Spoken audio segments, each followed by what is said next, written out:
brothers, എൻ്റെ ഏറ്റവും സ്നേഹം നിറഞ്ഞ സഹോദരി സഹോദരന്മാരെ, all my colleagues who are here with me today, എൻ്റെ കൂടെ ഇന്നിവിടെയുള്ള എൻ്റെ പ്രിയപ്പെട്ട സഹപ്രവർത്തകരെ, I thank you from the bottom of my heart for the love you have given me. നിങ്ങൾ എനിക്ക് നൽകിക്കൊണ്ടിരിക്കുന്ന സ്നേഹത്തിന് എൻ്റെ ഹൃദയത്തിൻ്റെ ആഴങ്ങളിൽ നിന്ന് ഞാൻ നിങ്ങളോട് നന്ദി പറയുകയാണ്. Every single moment since I have set foot here in Wayanad, I have only felt your love and affection, and you have welcomed me into your homes, into your hearts like one of your own. വയനാട്ടിൽ എപ്പോഴാണോ ഞാൻ കാലെടുത്ത് വെച്ചത് അന്ന് മുതൽ നിങ്ങളുടെ സ്നേഹമാണ് ഞാൻ അനുഭവിച്ചുകൊണ്ടിരിക്കുന്നത്. നിങ്ങളുടെ വീടുകളിലേക്ക്, നിങ്ങളുടെ ഹൃദയങ്ങളിലേക്ക് നിങ്ങൾ എന്നെ കൊണ്ടുവന്നിരിക്കുകയാണ്, സ്വാഗതം ചെയ്തുകൊണ്ടിരിക്കുകയാണ്. The first day when I came here, I was going to my hotel and my car was stopped by some men and they wanted to talk to me, and one of them said he was from the army and he said that his mother wanted to see me. ഞാൻ ആദ്യം ഇങ്ങോട്ട് വന്നപ്പോൾ പോകുമ്പോൾ വഴിയിൽ car നിർത്തിയിട്ട് അവിടെ 3-4 പേരുണ്ടായിരുന്നു. അതിലൊരാൾ പറഞ്ഞു അദ്ദേഹം ആർമിയിൽ നിന്നുള്ള ആളായിരുന്നു, അദ്ദേഹത്തിന്റെ അമ്മയ്ക്ക് എന്നെ കാണണമെന്ന് അദ്ദേഹം എന്നോട് പറഞ്ഞു. So I said, take me home. So we walked to his house, and as I entered his home, I saw his mother standing there, and she didn't know I was coming, but she saw me. Her face lit up with joy and she hugged me and held me close to her as if I was her own daughter. അതില്ല, അദ്ദേഹം എന്നോട് പറഞ്ഞു വീട്ടിൽ പോയി അമ്മയ്ക്ക് എന്നെ കാണണം. അപ്പം ഞാൻ അദ്ദേഹത്തോട് പറഞ്ഞു ശരി നമുക്ക് വീട്ടിലേക്ക് പോവാം. ഞങ്ങൾ വീട്ടിലേക്ക് നടന്നു. രാത്രിയായ സമയമായിരുന്നു. വീട്ടിൽ ചെന്നപ്പോൾ അദ്ദേഹത്തിൻ്റെ അമ്മ അവിടെ ഇരിക്കുന്നുണ്ടായിരുന്നു. ആ അമ്മയ്ക്ക് അറിയില്ലായിരുന്നു ഞാൻ വരുന്നുണ്ടായിരുന്നെന്ന്. പക്ഷെ എന്നെ കണ്ടപ്പോൾ അമ്മയുടെ ആ സന്തോഷം കൊണ്ട് മുഖത്താകെ തെളിച്ചായി. എന്നെ കെട്ടിപ്പിടിച്ചു, ചേർത്ത് പിടിച്ചു. ഞാൻ അമ്മയുടെ മകൾ എന്ന പോലെ ആ അമ്മ എന്നെ ചേർത്ത് പിടിച്ചു. And then she took me inside her home. She made me sit down. Her name is Frisia. And she put her rosary in my hand. ആ അമ്മ എന്നെ കൈ പിടിച്ച് വീട്ടിനകത്ത് കൊണ്ടുപോയി അവിടെ ഇരുത്തിയിട്ട്, ഫ്രേസിയ എന്നാണ് അമ്മയുടെ പേര്, ആ അമ്മയുടെ കയ്യിലുള്ള കൊന്ത എൻ്റെ കയ്യിൽ വെച്ച് തന്നു. And she said, give this to your mother from me. എന്നിട്ട് ആ കൊന്ത എൻ്റെ കയ്യിൽ വെച്ച് തന്നിട്ട് അമ്മ എന്താ പറഞ്ഞെന്നറിയോ, ഇത് കൊണ്ടുപോയി നിങ്ങളുടെ അമ്മയ്ക്ക് കൊടുക്കണം എന്നാണ് എന്നോട് പറഞ്ഞത്. And that was my first day, my first evening of coming to Wayanad. I was coming to file my nomination. In that first moment, you accepted me, brought me to your home, gave me even a rosary for my mother. You have really touched my heart. ശരിക്കും അത് ഞാൻ വയനാട്ടിൽ വന്ന ആദ്യത്തെ ദിവസമാണ്. Nomination paper കൊടുക്കാൻ, നാമനിർദ്ദേശ പത്രിക സമർപ്പിക്കാൻ ആദ്യമായിട്ട് ഇവിടെ വന്ന ആ വൈകുന്നേരം നിങ്ങൾ എന്നെ വീട്ടിൽ കൊണ്ടുപോയി എനിക്കൊരു കൊന്ത തന്നു, എൻ്റെ അമ്മയ്ക്ക് നൽകാൻ ഒരു കൊന്ത തന്നു. ആ അനുഭവം ശരിക്കും എൻ്റെ മനസ്സിനെ സ്പർശിച്ച ഒരു അനുഭവമാണ്. But I was not surprised because I know the history of Wayanad. പക്ഷെ അത് ആ ഒരു അനുഭവം വന്നപ്പോൾ എനിക്ക് അതിശയം ഉണ്ടായില്ല. കാരണം എനിക്ക് വയനാടിന്റെ ചരിത്രം എന്താണെന്ന് അറിയാം.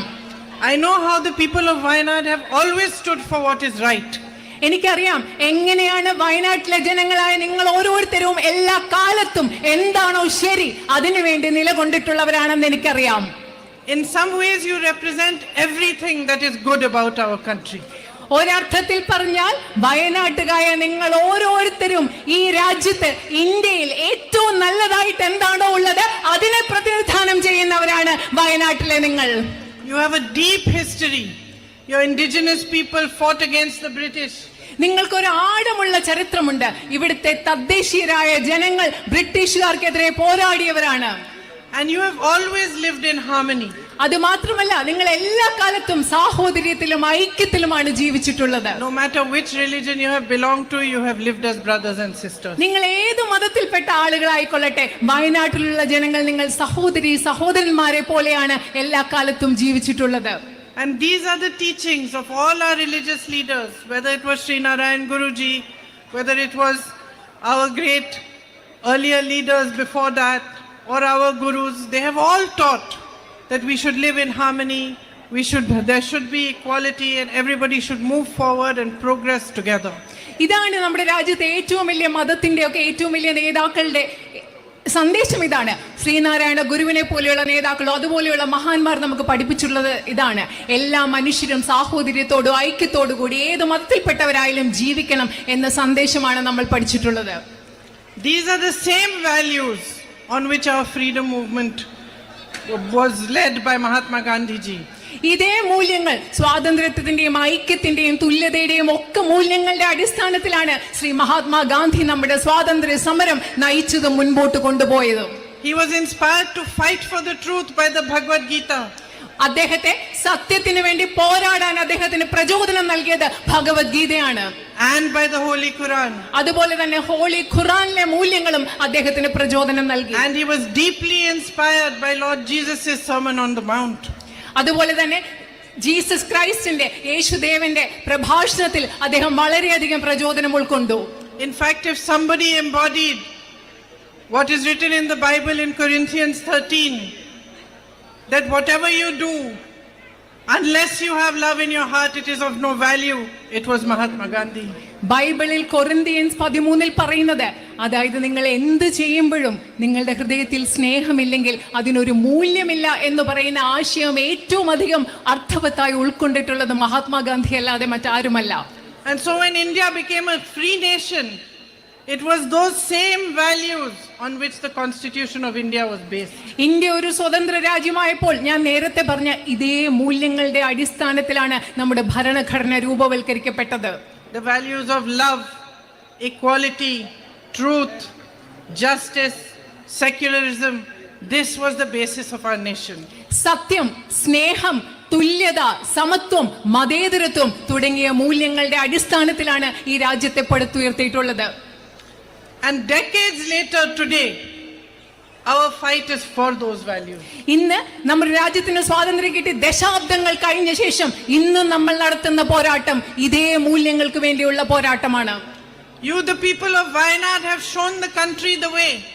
നിങ്ങള് വയനാട്ടിലെ ജനങ്ങൾക്ക് ഈ രാജ്യത്തെ മുഴുവൻ നിങ്ങൾ കാണിച്ചു കൊടുത്തിട്ടുണ്ട് എങ്ങനെയാണ് മുൻപോട്ട് പോകേണ്ടതെന്നുള്ള വഴി. A massive campaign was unleashed against my brother to tarnish his reputation. Lots of money, lots of resources were poured into that campaign. എന്റെ സഹോദരന്റെ പ്രതിച്ഛായ, എന്റെ സഹോദരന്റെ സത്പേരില്ലാതാക്കാൻ വേണ്ടി ഒരുപാട് പൈസ ഉപയോഗിച്ച് ഒരുപാട് വിഭവങ്ങൾ ഉപയോഗിച്ച് ഈ രാജ്യത്ത് വലിയൊരു പ്രചരണം തന്നെ നടക്കുകയുണ്ടായി. And there was a time where everybody was turning their back on him. ഒരു സമയമുണ്ടായിരുന്നു എന്റെ സഹോദരനോട് ഈ ലോകം മുഴുവൻ എതിർത്ത, ലോകം മുഴുവൻ പുറംതിരിഞ്ഞു നിന്ന ഒരു സമയമുണ്ടായിരുന്നു. And that is when all of you, each one of you who voted for him, who supported him, who loved him, who gave him courage and affection, stood for what is right. ഈ ലോകം മുഴുവൻ എന്റെ സഹോദരനോട് പുറംതിരിഞ്ഞു നിന്ന സമയത്താണ് വയനാട്ടുകാരായ നിങ്ങൾ ഓരോരുത്തരും അദ്ദേഹത്തിന് നിങ്ങളുടെ സ്നേഹം, നിങ്ങളുടെ വോട്ട്, നിങ്ങളുടെ ധൈര്യം, നിങ്ങളുടെ പിന്തുണ അദ്ദേഹത്തിന് നിങ്ങൾ നൽകിയത്. What everybody is seeing today, you saw then, 5 years ago. ഇന്ന് എന്റെ സഹോദരനിൽ ഇന്ന് എല്ലാവരും കാണുന്നത് എന്താണോ അത് നിങ്ങൾ 5 വർഷം മുമ്പ് നിങ്ങൾ കണ്ടു എന്ന് ഞാൻ പറയുകയാണ്. Today the whole world recognizes that this one man is standing for the truth. He is fighting for the truth and he has the courage to keep fighting no matter what happens to him. ഇന്ന് ലോകം മുഴുവൻ അംഗീകരിക്കുകയാണ് ഈ ഒരൊറ്റ മനുഷ്യൻ അദ്ദേഹം സത്യത്തിന് വേണ്ടിയാണ് പോരാടുന്നത്. എന്ത് സംഭവിച്ചാലും സത്യത്തിന് വേണ്ടി പോരാടാനുള്ള ധൈര്യവും കരുത്തും അദ്ദേഹത്തിനുണ്ടെന്ന് ഈ ലോകം മുഴുവൻ ഇന്ന് പറയുമ്പോൾ വയനാട്ടുകാർ നിങ്ങളത് 5 വർഷം മുമ്പ് തിരിച്ചറിഞ്ഞു. But my sisters and brothers of Wayanad, you recognized this man and you recognized his fight much before everybody else did. എൻ്റെ വയനാട്ടിലെ പ്രിയപ്പെട്ട സഹോദരി സഹോദരന്മാരെ, എൻ്റെ സഹോദരൻ്റെ ഈ മനുഷ്യന്റെ പോരാട്ടം, ഈ മനുഷ്യൻ എന്താണെന്നുള്ളത് ലോകം മുഴുവൻ തിരിച്ചറിയുന്നതിന് മുമ്പ് വയനാട്ടുകാരായി നിങ്ങൾ തിരിച്ചറിഞ്ഞു എന്ന് ഞാൻ പറയുകയാണ്. And you made a bond with him of love and trust and loyalty that is in his heart.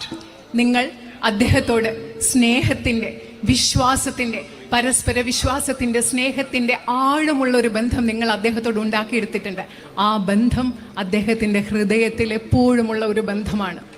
He and all of us in his family are deeply, deeply grateful to you for what you did for him. അദ്ദേഹം മാത്രമല്ല, ഞങ്ങളുടെ കുടുംബത്തിലെ ഓരോ അംഗവും വയനാട്ടുകാരായി നിങ്ങൾ അദ്ദേഹത്തിന് വേണ്ടി എന്താണോ ചെയ്തത്, വയനാട്ടുകാരായി നിങ്ങൾ അദ്ദേഹത്തിന് വേണ്ടി എന്താണോ ചെയ്തത് അതിനുവേണ്ടി ഞങ്ങൾ ഓരോരുത്തരോടും നിങ്ങളോട് എന്നെന്നും കടപ്പെട്ടിരിക്കുന്നവരായിരിക്കുമെന്ന് ഞാൻ പറയുകയാണ്. It is you who gave him the courage to walk 4,000 kilometers across India in the name of unity and peace. ഐക്യത്തിന് വേണ്ടി സമാധാനത്തിന് വേണ്ടി ഈ രാജ്യം മുഴുവൻ 4000 കിലോമീറ്റർ നടക്കാനുള്ള ധൈര്യം എന്റെ സഹോദരന് കൊടുത്തത് വയനാട്ടുകാരായ നിങ്ങളാണ്. I am his sister, so I can tell you how sad he was to leave you.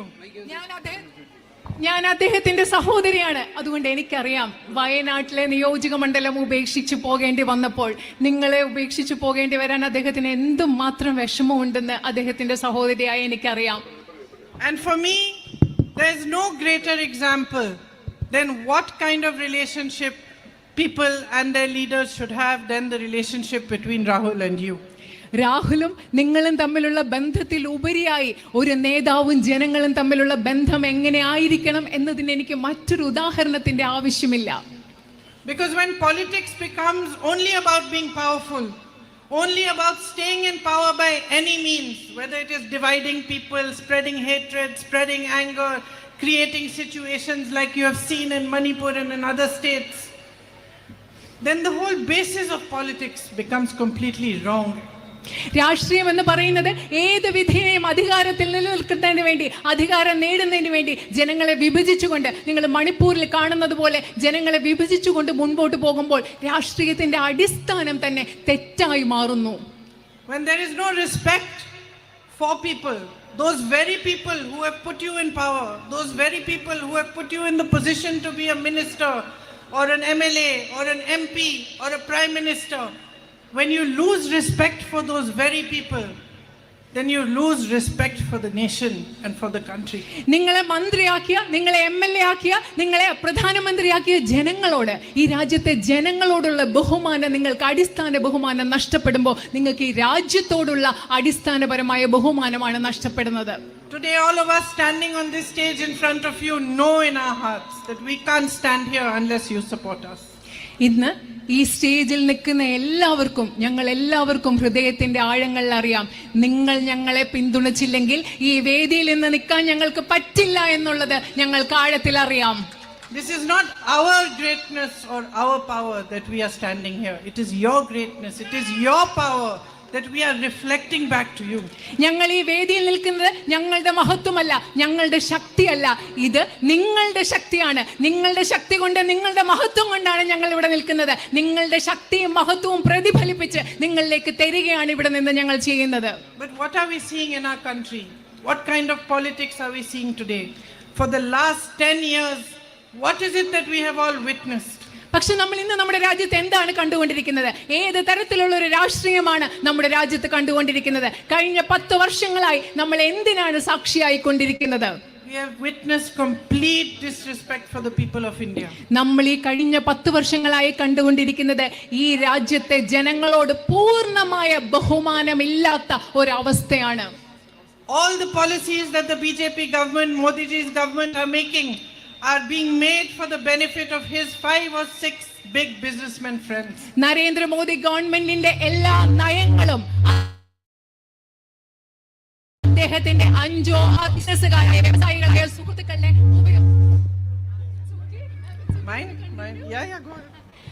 നരേന്ദ്രമോദിയുടെ സുഹൃത്തുക്കളായ 5-6 ബിസിനസ്സുകാരുടെ ഗുണത്തിന് വേണ്ടി മാത്രമാണ് ഇവിടെ നയങ്ങൾ ഉണ്ടാക്കിക്കൊണ്ടിരിക്കുന്നത്. Policies are not made to benefit you.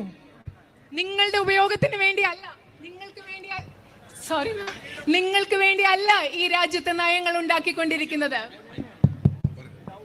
There is no compassion for farmers. Here you have a tradition of agriculture, and agriculture is the basis of your community, and yet you are continuously promised MSP for your crops and you don't get it. ഇവിടുത്തെ കർഷകരോട് യാതൊരു അനുതാപവും അനുകമ്പയും ഇല്ല. നിങ്ങൾക്ക് ഇവിടെ കൃത്യമായ നിങ്ങൾക്കൊരു കൃഷിയുടെ പാരമ്പര്യമുണ്ട്, കാർഷിക വൃത്തിയുടെ പാരമ്പര്യമുണ്ട്. നിങ്ങൾക്ക് വീണ്ടും വീണ്ടും ഒരു മിനിമം താങ്ങുവില വാഗ്ദാനം നൽകുകയാണ്, പക്ഷെ അത് നിങ്ങൾക്ക് ഇതുവരെ ലഭിച്ചിട്ടില്ല. Tribal peoples and farmers are under attack across the country.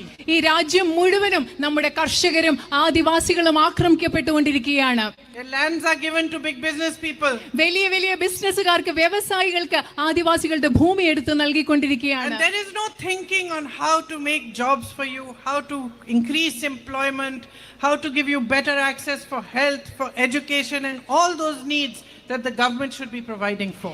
നിങ്ങൾക്ക് എങ്ങനെയാണ് കൂടുതൽ തൊഴിലവസരങ്ങൾ സൃഷ്ടിക്കുക, കൂടുതൽ തൊഴിൽ നൽകുക, വിദ്യാഭ്യാസത്തിനും ആരോഗ്യ സംരക്ഷണത്തിനും കൂടുതൽ സാധ്യതകൾ ഉണ്ടാക്കുക, ഇതിനെപ്പറ്റി ഒന്നും ഗവൺമെന്റ് ചിന്തിക്കുന്നില്ല.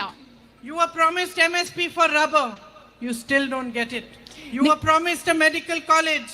The board has been put up in front of the hospital saying it's a medical college, but there are no facilities there. നിങ്ങൾക്ക് റബ്ബറിന് താങ്ങുവില നൽകാമെന്ന് പറഞ്ഞു, നൽകിയിട്ടില്ല. നിങ്ങൾക്ക് മെഡിക്കൽ കോളേജ് വേണം. അവിടുത്തെ ആശുപത്രിയുടെ മുൻപിൽ മെഡിക്കൽ കോളേജ് എന്നൊരു ബോർഡ് വെച്ചിട്ടുള്ളതല്ലാതെ നിങ്ങൾക്ക് യാതൊരു സൗകര്യങ്ങളും ഇവിടെ ഇതുവരെ നൽകിയിട്ടില്ല.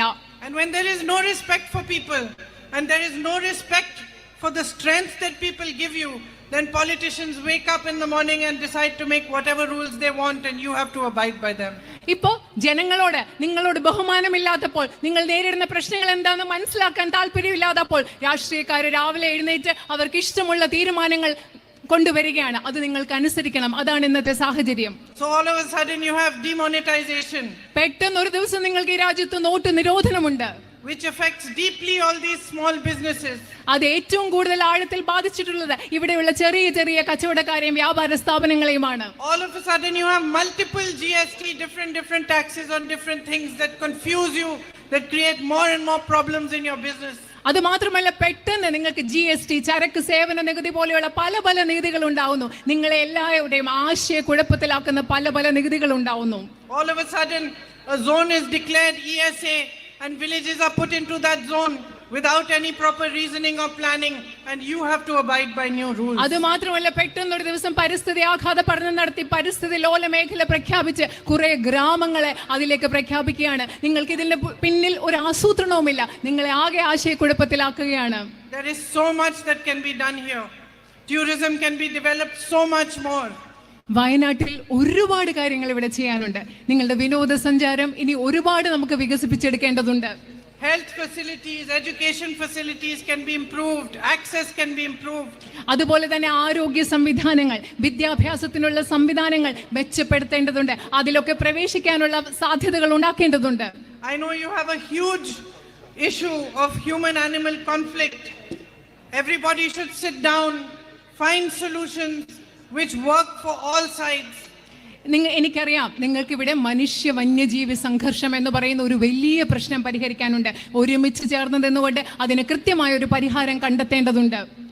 I know my brother has worked hard to pressurize both the state government and the central government to provide facilities and to do many of these things. എനിക്കറിയാം, ഈ പല കാര്യങ്ങളും ചെയ്യുന്നതിന് വേണ്ടി എൻ്റെ സഹോദരൻ തന്നാലാവുന്ന വിധത്തിൽ സംസ്ഥാന ഗവൺമെന്റിനെയും കേന്ദ്ര ഗവൺമെന്റിനെയും സമ്മർദ്ദത്തിലാക്കാൻ കഴിയുന്നത്ര ശ്രമിച്ചിട്ടുണ്ടെന്ന് എനിക്കറിയാം.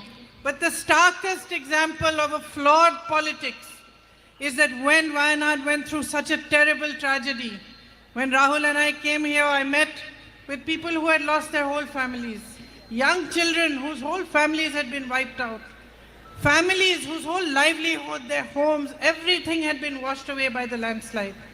It was a tragedy that even shook us up so much, and we travel around the country, we see so much pain, so much suffering. But it shook us because we have never seen such a great tragedy happen in such a small area where so many families have been affected all at once. വയനാട്ടിൽ നടന്ന നമ്മൾ എങ്ങും കണ്ടിട്ടില്ലാത്ത ഒരു ദുരന്തം, ഒരു വലിയ ഇവിടെ മണ്ണിടിച്ചിലുണ്ടായ വലിയ ദുരന്തം നടന്ന രാഹുലും ഞാനും ഇവിടെ വന്നപ്പോൾ മനുഷ്യരുടെ ജീവിതം എല്ലാം നഷ്ടപ്പെട്ട മനുഷ്യര്, കുഞ്ഞുങ്ങള് എല്ലാം നഷ്ടപ്പെട്ട കുഞ്ഞുങ്ങളെ, കുടുംബത്തെ മുഴുവൻ നഷ്ടപ്പെട്ട മനുഷ്യര്, ഇത് ഞങ്ങളെ ആകെ ഉലച്ചു. ഞങ്ങൾ ഈ രാജ്യം മുഴുവൻ സഞ്ചരിക്കുന്നവരാണ്. ഈ ദുഃഖം കാണുമ്പോൾ ഇത്രയും ചെറിയ സ്ഥലത്തുണ്ടായ ഇത്രയും വലിയൊരു ദുരന്തത്തിന്റെ വ്യാപ്തി രാഹുലിനെയും എന്നെ ഇവിടെ വന്നപ്പോൾ വല്ലാതെ ഉലച്ചു കളഞ്ഞു. And the Prime Minister also came here during that tragedy. He also met those victims. But he did not send the funds that were required to help them. ശരിക്കും പറഞ്ഞാൽ ഈ രാജ്യത്ത് ജനങ്ങളെ ബഹുമാനിക്കാത്ത ഒരു രാഷ്ട്രീയത്തിന്റെ ഉദാഹരണമാണ് പ്രധാനമന്ത്രി ഇവിടെ വന്നു. അവിടെ ദുരന്തബാധിതരായ ആളുകളെ കണ്ടു, അതിജീവരെ കണ്ടു. പക്ഷെ അവർക്ക് വേണ്ട കൃത്യമായ സഹായം, സാമ്പത്തിക സഹായം നൽകാൻ അദ്ദേഹം തയ്യാറായില്ല ഇതുവരെ. And so I go back to sister standing here. I go back to the Corinthians 13. It says that if you do acts of goodness but you don't have love in your heart, then you are just a clanging cymbal. ഞാൻ അവിടെ നിൽക്കുന്ന എൻ്റെ സഹോദരിമാരുടെ അടുത്തേക്ക് പോയി, അവിടെ sisters ഉണ്ട്, സിസ്റ്റേഴ്സിനോട് പോയിട്ട് വീണ്ടും ഞാൻ നേരത്തെ പറഞ്ഞ കൊറിന്ത്യൻസ് 13 പറയുന്ന ആ വാചകം പറയാണ്, നിങ്ങൾ നല്ല കാര്യങ്ങൾ ചെയ്യുന്നു, പക്ഷേ നിങ്ങളുടെ ഹൃദയത്തിൽ നല്ല കാര്യങ്ങൾ ചെയ്യുന്നതിൽ സ്നേഹമില്ലെങ്കിൽ ആ പ്രവൃത്തിക്ക് യാതൊരു അർത്ഥവുമില്ല, അത് വെറും ഒരു പ്രതീകം മാത്രമായി മാറുകയാണ്. And what bigger symbol of this can it be that the Prime Minister comes here, he meets the victims of the tragedy, he promises them he is going to help, and then for months he does not send the funds to help them. അതുപോലെ ഹൃദയത്തിൽ സ്നേഹമില്ലാതെ ഒരു കാര്യം ചെയ്യുന്നതിൽ നിങ്ങൾക്ക് ഏത് വേറെ ഉദാഹരണം വേണം? പ്രധാനമന്ത്രി ഇവിടെ വന്നു, ഈ ദുരന്തബാധിതരായ ആളുകളെ സന്ദർശിച്ചു, അവർക്ക് എല്ലാ സഹായവും വാഗ്ദാനം ചെയ്തു, പക്ഷെ ദിവസങ്ങൾ മാസങ്ങളായിട്ടും ഇതുവരെ അവർക്ക് വേണ്ട സഹായം കൊടുത്തിട്ടില്ല എന്നതിൽ പരം മറ്റൊരു ഏത് ഉദാഹരണമാണ് നിങ്ങൾക്ക് വേണ്ടത്? So this strain of politics that is prevalent in the country today, in which only power matters and people do not matter, needs to be changed. അതുകൊണ്ട് ഈ രാജ്യത്ത് ഇന്ന് നിലനിൽക്കുന്ന രാഷ്ട്രീയം, അതില് ജനങ്ങൾക്ക് പ്രാധാന്യമില്ലാത്ത, അധികാരത്തിന് മാത്രം പ്രാധാന്യമുള്ള ഈ രാഷ്ട്രീയം, ഇന്ന് നിലനിൽക്കുന്ന രാഷ്ട്രീയം മാറിയേ പറ്റൂ ഈ രാജ്യത്ത്. You need to remind the country, you need to remind the leaders of the BJP that it is the people who have power in a democracy. നിങ്ങൾ ഈ രാജ്യത്തെ നിങ്ങൾ മനസ്സിലാക്കി കൊടുക്കണം, ഈ രാജ്യത്തെ ഓർമ്മിപ്പിക്കണം, ബിജെപിയെ നിങ്ങൾക്ക് ഓർമ്മിപ്പിക്കണം. ഒരു ജനാധിപത്യത്തിൽ അധികാരം എന്ന് പറയുന്നത് ജനങ്ങളുടെ കയ്യിലാണെന്ന് ബിജെപിയും ഈ രാജ്യത്തെ നിങ്ങൾ ഓർമ്മിപ്പിക്കണം. And your greatest power is your vote. നിങ്ങളുടെ ഏറ്റവും വലിയ ശക്തി എന്ന് പറയുന്നത് നിങ്ങളുടെ വോട്ടാണ്. This is the power the Constitution has given you to change your futures. നിങ്ങളുടെ ഭാവി മാറ്റാൻ വേണ്ടി ഇന്ത്യൻ ഭരണഘടന നിങ്ങൾക്ക് നൽകിയിട്ടുള്ള ശക്തിയാണ് നിങ്ങളുടെ വോട്ട് എന്ന് പറയുന്നത്. I want to help you to chart a new future for yourselves. നിങ്ങൾക്ക് വേണ്ടി ഒരു ഭാവി ഉണ്ടാക്കിയെടുക്കാൻ, ഒരു ഭാവി രൂപവൽക്കരിക്കാൻ, അതിന് വഴിയൊരുക്കാൻ ഞാൻ നിങ്ങളെ സഹായിക്കാൻ, നിങ്ങളോടൊപ്പം നിൽക്കാൻ എനിക്ക് ആഗ്രഹമുണ്ട്. I want to reach out to as many of you as I can. Come to your homes, understand your issues, understand the depth of your problems. I want to know which are the biggest issues and how we can tackle them and how we can move forward to pressurize the governments to act on your behalf. എനിക്ക് എന്നാൽ ആവുന്ന വിധത്തിൽ കഴിയുന്നിടത്തോളം നിങ്ങളെ നേരിട്ട് കാണണം. എനിക്ക് നിങ്ങളുടെ വീട്ടിൽ വരണം, നിങ്ങളോട് സംസാരിക്കണം, നിങ്ങളുടെ പ്രശ്നങ്ങൾ എന്താണെന്ന് അറിയണം, നിങ്ങളുടെ കൃത്യമായ പ്രശ്നങ്ങൾ എന്താണെന്ന് മനസ്സിലാക്കി അത് പരിഹരിക്കാൻ ഗവൺമെന്റുകൾക്ക് സമ്മർദ്ദം ചെലുത്താൻ എനിക്ക് ആവുന്നത് ചെയ്യാൻ കഴിയണമെന്ന് എനിക്ക് ആഗ്രഹമുണ്ട്. We don't have a government in the center and we don't have a government in the state. കേന്ദ്രത്തിലും സംസ്ഥാനത്തിലും നമുക്കിപ്പോൾ government അധികാരത്തിലില്ല. But we have the strength of your voice. And I can raise your voice at every platform. I can raise your voice in parliament. I can ask for what you want, demand for your needs on every platform possible. നമുക്ക് രണ്ട് ഗവൺമെന്റുകൾ അധികാരത്തിലുണ്ടെങ്കിൽ ഇല്ലെങ്കിലും നമുക്ക് നിങ്ങളുടെ ശബ്ദത്തിന്റെ കരുത്തുണ്ട്. ആ ശബ്ദത്തിന്റെ കരുത്തിൽ നിങ്ങളുടെ പ്രശ്നങ്ങൾ ഇന്ത്യൻ പാർലമെന്റിലും സാധ്യമായ ഏത് വേദിയിലും ഉയർത്താനും നിങ്ങളുടെ പ്രശ്നങ്ങൾ പരിഹരിക്കുന്നതിന് വേണ്ടി പോരാടാനും എനിക്ക് സാധിക്കും. For me, your love is sacred. എന്നെ സംബന്ധിച്ചിടത്തോളം നിങ്ങളുടെ വയനാട്ടുകാരുടെ സ്നേഹം എന്ന് പറയുന്നത് പരിപാവനമായി, പുണ്യമായി ഞാൻ കരുതുന്നു. Each one of you is a responsibility for me. Each one of you is a duty. Each one of you symbolizes a trust and faith that you are placing in me, and I will not let you down. എന്നെ സംബന്ധിച്ചിടത്തോളം നിങ്ങൾ ഓരോരുത്തരും എന്ന് പറയുന്നത് എൻ്റെ ഉത്തരവാദിത്തമാണ്. നിങ്ങൾ ഓരോരുത്തരും എന്ന് പറയുന്നത് എൻ്റെ കടമയാണ്. നിങ്ങൾ ഓരോരുത്തരും എനിക്ക് നിങ്ങളോടുള്ള ഉത്തരവാദിത്വത്തിൻ്റെ, നിങ്ങൾ എന്നിൽ അർപ്പിക്കുന്ന വിശ്വാസത്തിൻ്റെ, സ്നേഹത്തിൻ്റെ പ്രതീകമാണ്. ഞാൻ ഒരിക്കലും വയനാട്ടുകാരായ നിങ്ങളെ നിരാശപ്പെടുത്തില്ല. I see so many young girls and boys the age of my own children. I know how you are well educated. Your parents have worked hard to educate you. ഇവിടെ ഞാൻ ഒരുപാട് ചെറുപ്പക്കാരായ ആൺകുട്ടികളെയും പെൺകുട്ടികളെയും കാണുന്നത് എൻ്റെ മക്കളുടെ പ്രായമുള്ള ആൺകുട്ടികളും പെൺകുട്ടികളാണ്. എനിക്കറിയാം നിങ്ങളുടെ അച്ഛനമ്മമാർ നിങ്ങളെ പഠിപ്പിക്കാൻ വേണ്ടി എത്രമാത്രം കഷ്ടപ്പെട്ടിട്ടുണ്ടെന്ന് എനിക്കറിയാം. And for me it would be a mission to provide you, to help you to get a better future for yourselves. ഇവിടെയുള്ള ആൺകുട്ടികൾക്കും പെൺകുട്ടികൾക്കും നിങ്ങളെ സഹായിക്കുക, നിങ്ങൾക്ക് മികച്ച ഒരു ഭാവി ഉണ്ടാക്കി എടുക്കുക എന്നത് എൻ്റെ ഒരു നിയോഗമായിട്ട് ഞാൻ കണക്കാക്കുന്നു. Like that little girl there, I would like to see her grown up and independent and earning for herself. അവിടെയുള്ളൊരു ചെറിയ പെൺകുട്ടിയെ കണ്ടോ? ഞാൻ അവൾ വളർന്ന് വലുതാകുമ്പോൾ സ്വന്തമായിട്ട് വരുമാനമുണ്ടാക്കി സ്വതന്ത്രയായി ജീവിക്കുന്ന ഒരു പെൺകുട്ടിയായിട്ട് അവളെ കാണാൻ ഞാൻ ആഗ്രഹിക്കുന്നു. And I look forward to a journey with you of understanding, of respect, and of fighting for whatever you want and whatever you feel are your strongest needs over here. നമ്മൾ രണ്ടുപേരും കൂടെ ഒരുമിച്ചുള്ള മനസ്സിലാക്കലിൻ്റെ, ബഹുമാനത്തിൻ്റെ, സ്നേഹത്തിൻ്റെ ഒരു യാത്ര. നിങ്ങളുടെ പ്രശ്നങ്ങൾ മനസ്സിലാക്കി അതിന് കഴിയുന്ന വിധത്തിൽ പരിഹാരം കണ്ടെത്താൻ വയനാട്ടുകാരോടൊപ്പമുള്ള സ്നേഹത്തിൻ്റെയും സ്നേഹത്തിൻ്റെ മനസ്സിലാക്കലിൻ്റെ ഒരു യാത്രയിലേക്ക് ഞാൻ ഉറ്റുനോക്കുകയാണ്. Thank you for your love and affection And thank you for waiting for me here today and for listening to me. നിങ്ങളുടെ സ്നേഹത്തിനും ഇഷ്ടത്തിനും വളരെയധികം നന്ദി. എന്നെ കാത്തുനിന്നതിനും എന്നെ ശ്രവിച്ചതിനും കേട്ടതിനും വളരെയധികം നന്ദി. I am very grateful to you. ഞാൻ നിങ്ങളോട് വളരെയധികം കടപ്പെട്ടിരിക്കുന്നു. നന്ദി. They're saying that I am speaking too long. Should I speak less? No. Hard touch. ഞാൻ ഒരുപാട് സംസാരിക്കുന്നു എന്നാണ് പറയുന്നത്. നീണ്ട് നിങ്ങളോട് ചോദിക്കുകയാണ് അത് കൂടിപ്പോയോ എന്ന്.